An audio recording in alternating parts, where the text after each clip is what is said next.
Hi dears, നമുക്ക് സിമ്പിളായിട്ട് കുക്കറിൽ കൂവക്കിഴങ്ങ് വേവിക്കുന്നത് എങ്ങനെയാണെന്ന് നോക്കാം. അപ്പം ഇതാണ് കൂവക്കിഴങ്ങ്. ഇതിൻ്റെ തൊലി നമ്മൾ വന്നിട്ട് ഇങ്ങനെ ഇളക്കി ഇളക്കി ക്ലീൻ ചെയ്യണം. എല്ലാത്തിൻ്റെ തൊലിയും ക്ലീൻ ചെയ്യണം. ഒന്നുകിൽ പിച്ചാത്തി വെച്ചോ അല്ലെങ്കിൽ കൈ വെച്ചോ ക്ലീൻ ചെയ്യണം.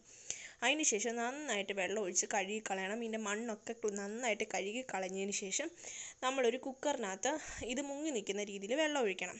അപ്പോൾ ഡീറ്റെയിൽഡ് വീഡിയോ ഞാൻ ചാനലിൽ പോസ്റ്റ് ചെയ്തിട്ടുണ്ട്.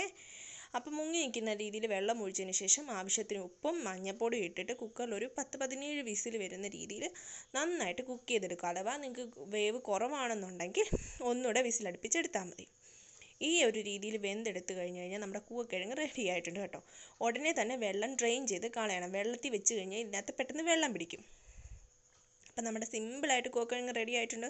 നല്ല രീതിയിൽ ഉപ്പൊക്കെ പിടിച്ച് നന്നായിട്ട് വെന്തിട്ടുണ്ട്. ഇപ്പം നമ്മൾ അടുപ്പത്തൊക്കെ വെക്കുകയാണെന്നുണ്ടെങ്കിൽ ഇതിപ്പോൾ 1-2 മണിക്കൂർ കുക്ക് ചെയ്തെടുക്കേണ്ടി വരും. അപ്പോൾ വീഡിയോ ഇഷ്ടമായ ചാനൽ സബ്സ്ക്രൈബ് ചെയ്യണേ. താങ്ക്